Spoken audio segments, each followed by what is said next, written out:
Beautiful. Thank you. Before we get into our sermon today, it's good to have April. Who's been with us?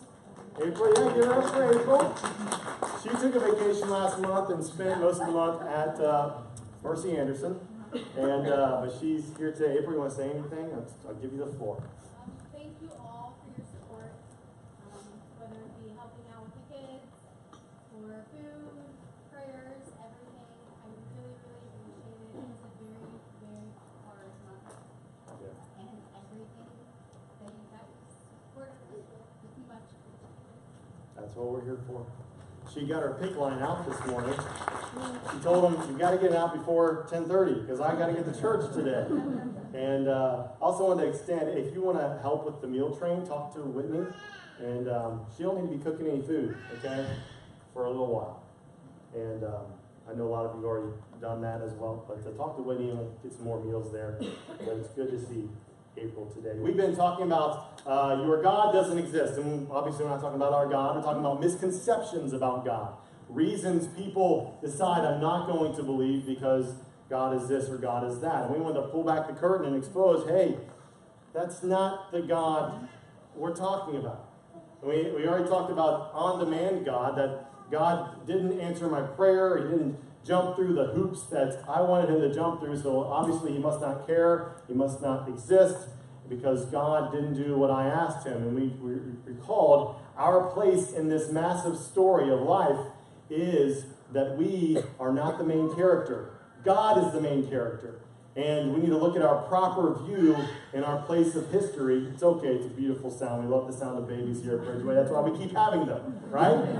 Anyways, our proper place in this massive story is he's the creator and we're the creation. He's to be worshipped and we're to be the ones worshiping him. We looked at cosmic cop God last week. Some people think God is this cosmic killjoy, that he's just going to ruin all the fun that you have. And I'm not going to follow God because he's no fun whatsoever. But we looked at the reality that God is a loving Father and he sets boundaries for us, not for our limitation, but really for our freedom. And so I won't preach that whole sermon. Again, you can check it out on our YouTube page or our website, bridgewaymedia.church. Next week, I'm going to tackle probably the hardest viewpoint, misconception people have about God, and it's that they think God is heartless. That how could God stand back and allow all these evil things to take place in the world? If he is truly good and he truly cares, wouldn't he step in and stop bad things from happening? And this is probably the greatest hurdle that many people have in coming to faith in God, is they simply believe he just doesn't care. And so we want to pull back the curtain and expose that and talk about that. But today we're going to talk about the feelings God. How can you believe in a God that you've never seen or that you can't always feel he's around? Some people just think I've got to feel God's presence 100% of the time. We're going to talk about that. But let me ask you this, as Christians, how many of you have ever felt the presence of God in your life? Just throw it up there. Okay, how many felt it today? Somebody felt it today? Okay. And maybe you're sitting around like, I didn't feel anything. I'm in the same service. So why are there times where we feel God's presence and times when we don't? We're going to try to answer that question today. And then we're also going to come to the realization, stuff we already know, he's with us all the time. Okay?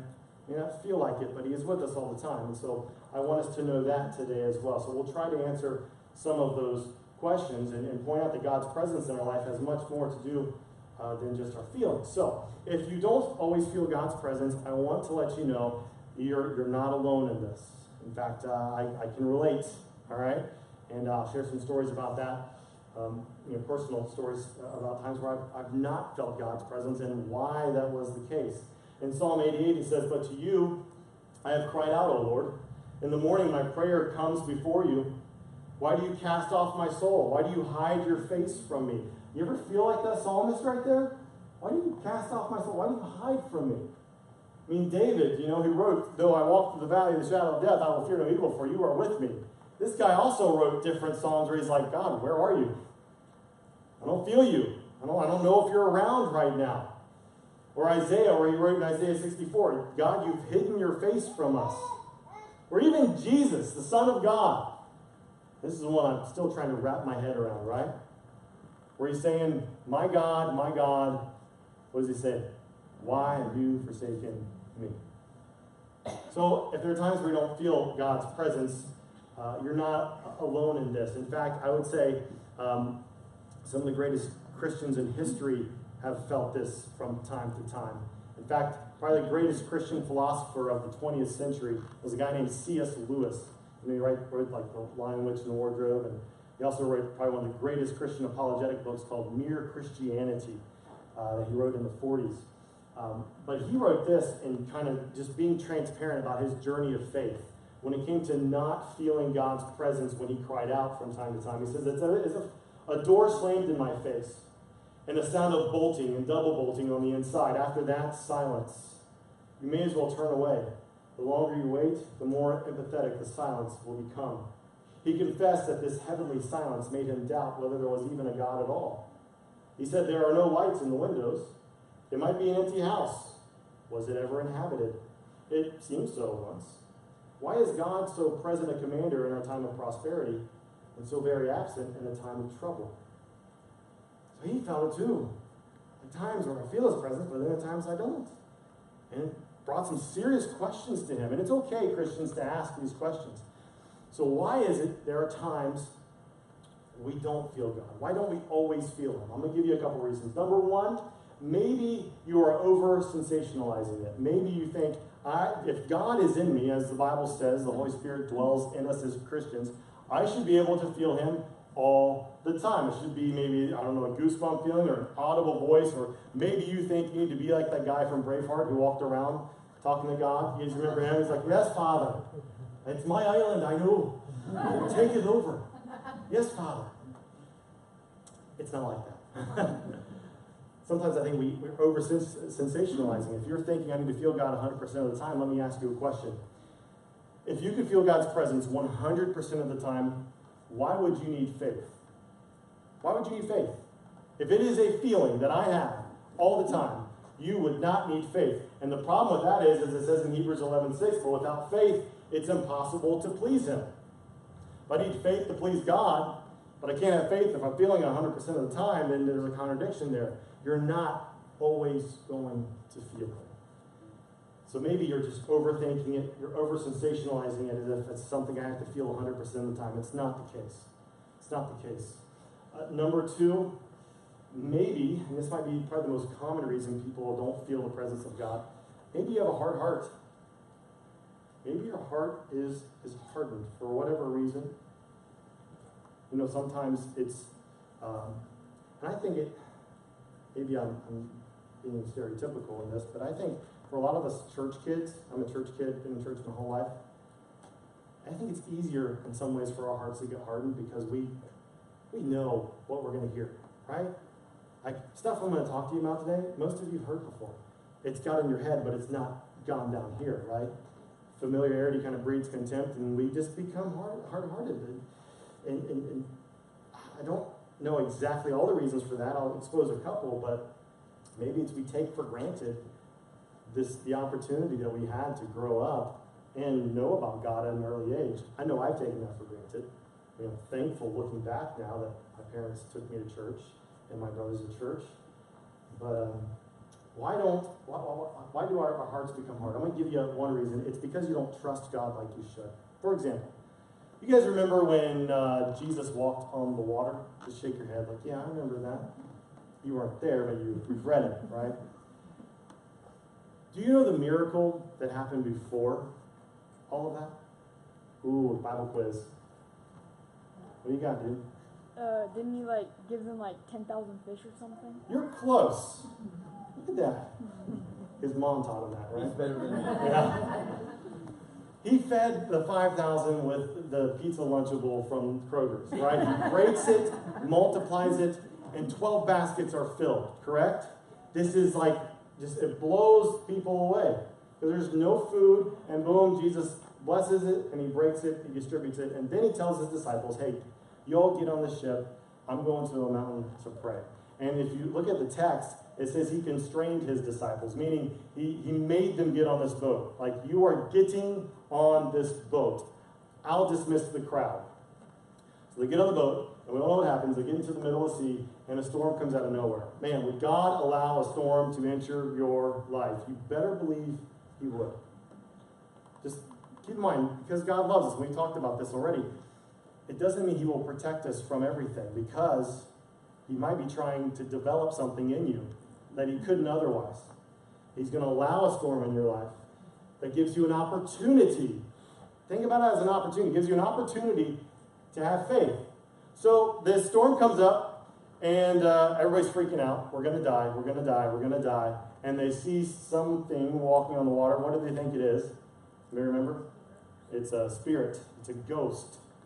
I mean, these guys, now, us looking at it, we probably would have thought the same thing. But these guys had walked with Jesus. He had done incredible feats already. And their first response wasn't, oh, it's got to be Jesus.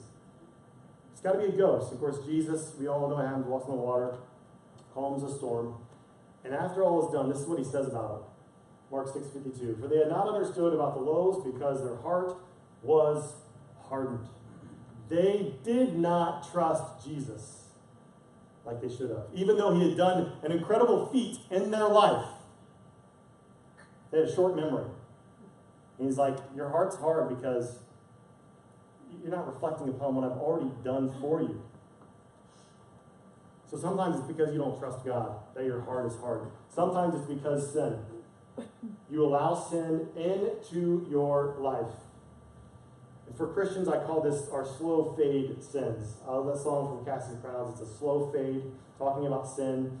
And we get sins that we are comfortable with, let's be honest, and that hardens our heart. It changes something in us. Now, I want to be clear. Nothing can separate you from God. When you're born again, you're never unborn again, okay?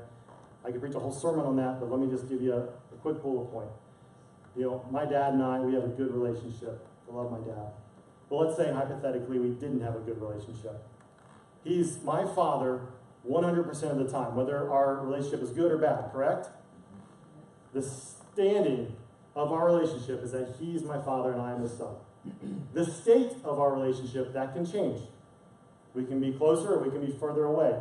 That is possible in your relationship with God. Your standing with God as a Christian, as a follower of Jesus, who've repented and put your faith and trust in Jesus, is you are a child of the living God. Nothing changes that. But the state of your relationship, that can change. And a lot of times, sin that we think is okay, though we may not say it out loud, we permit it into our life, hardens our heart. That can be adultery, it can be porn, is one where we're just saying, hey, it's okay for me to look at certain things. I'm not hurting anybody else. Though Jesus was adamant, hey, if you look with lust, you commit adultery. Envy, I want this because I want this because this person has it. I want to be like this. I want to do this. Lying, trying to cover our tracks or make ourselves look like something that we are not.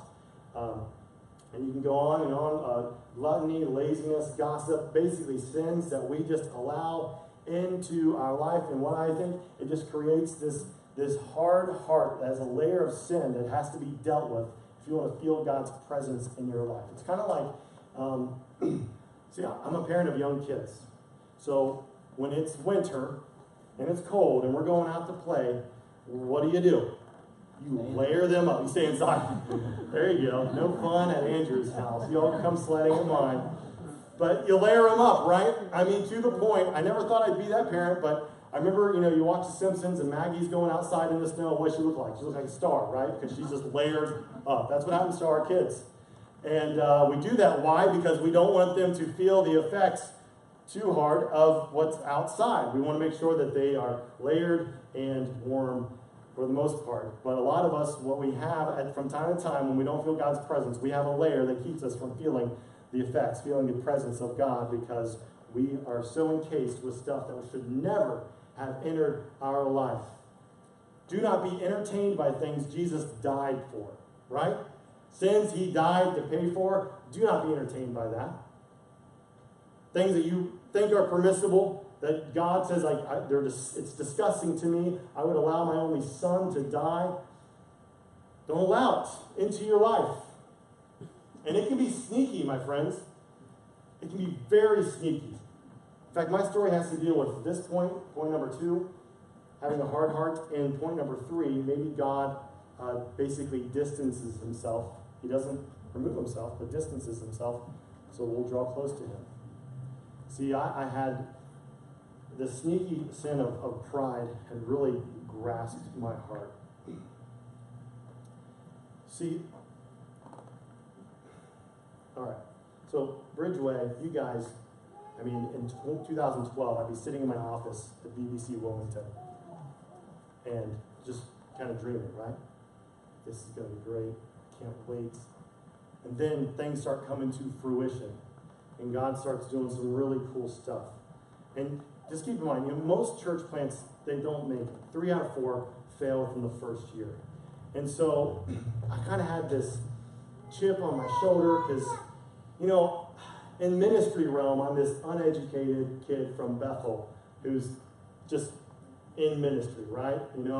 I worked under my pastor for 5 years, and now I'm working in Wilmington, and thinking, okay, I've got something to prove. Like, I don't have a bunch of degrees behind my name, and I need to be able to prove that I can do this, right?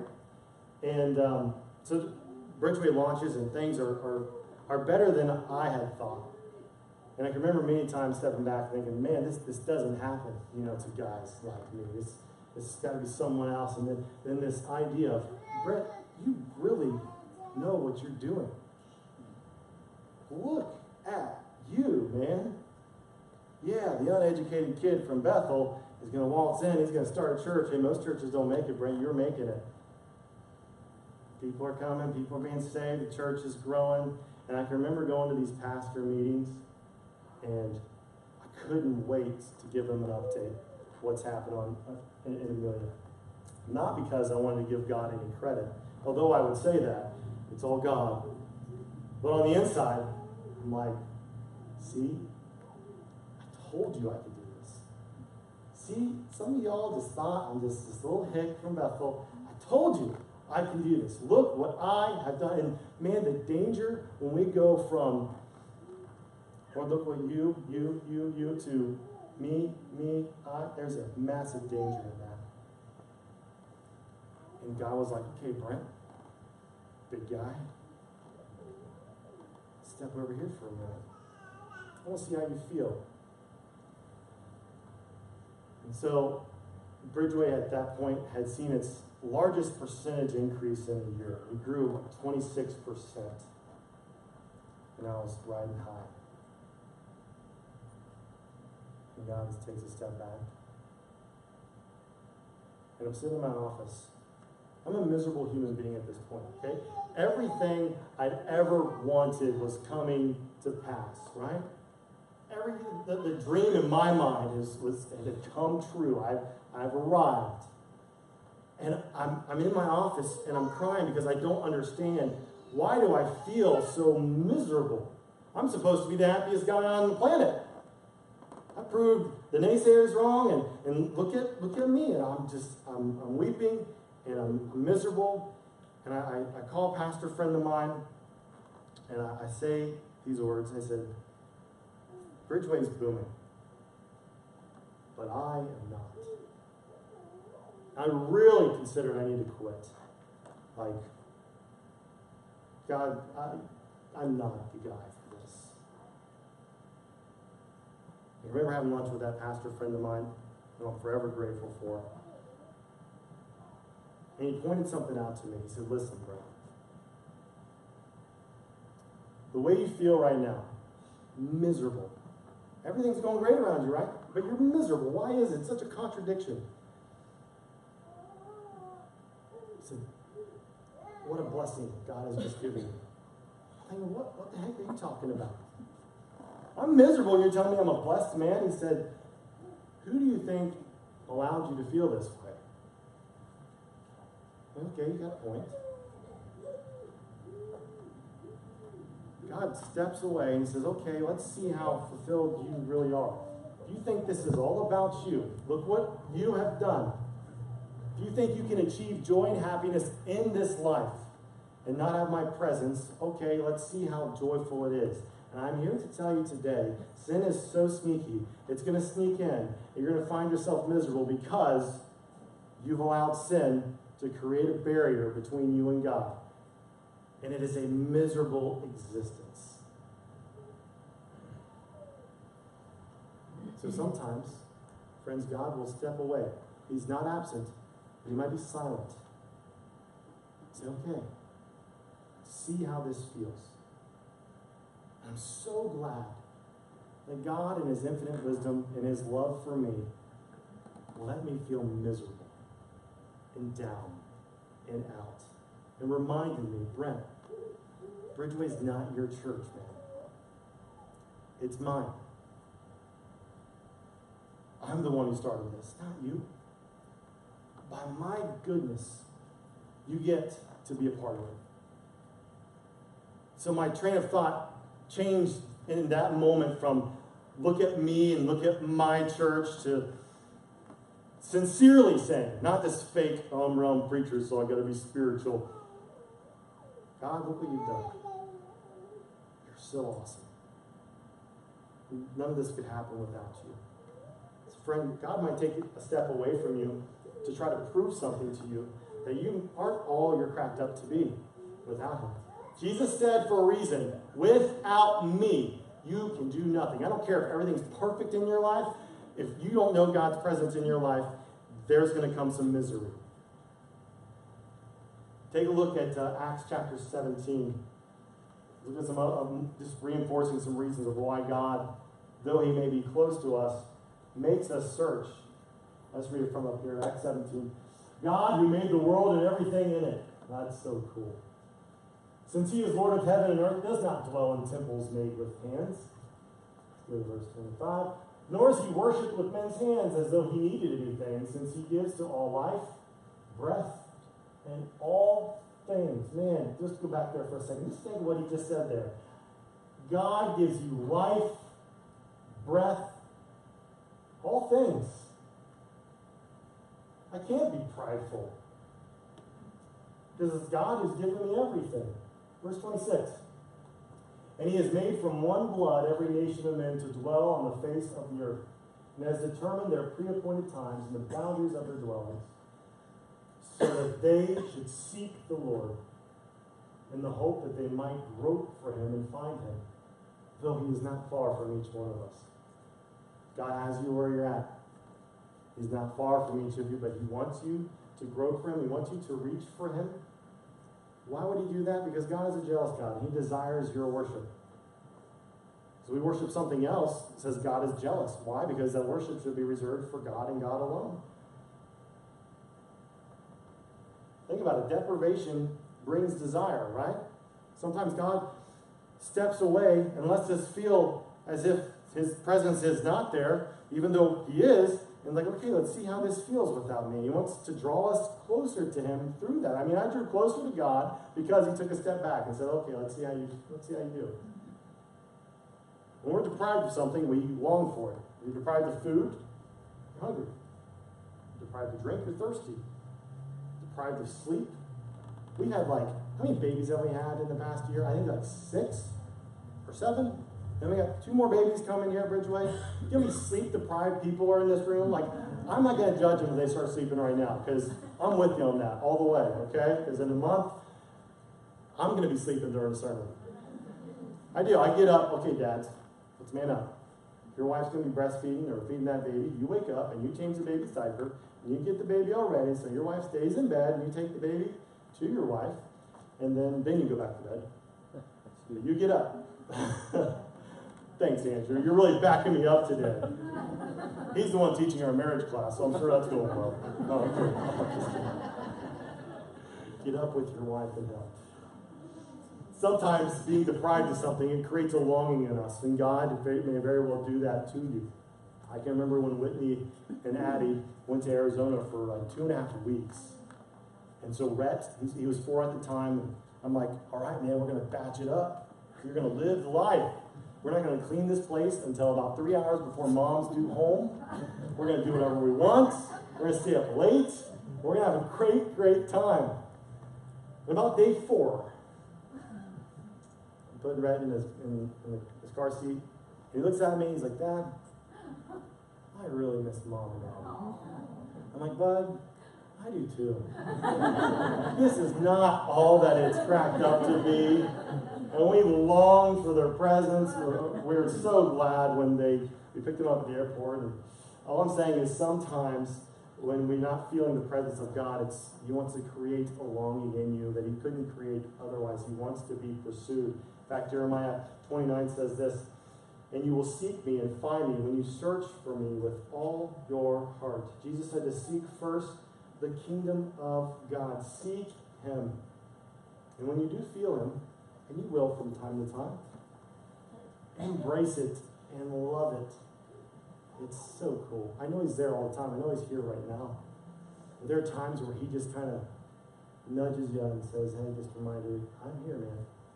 Like, the other day I'm sitting on the front porch, and the birds are doing their thing, and there's a little fog, and God was just kind of like, "You know, Brent, I created all of this." Isn't that cool? I created all this stuff. Or times where I'm going in and kissing my kids after they're asleep. I mean, you kiss them at bedtime, but like, when you go up and they're asleep in their bed, and you're just like, wow. So God's like, you know, Brent, that feeling you feel right now, where you're like, man, I can't believe I get to be the dad to these awesome kids, and I get to love them and to lead them. God's like, that's how I feel about you, man.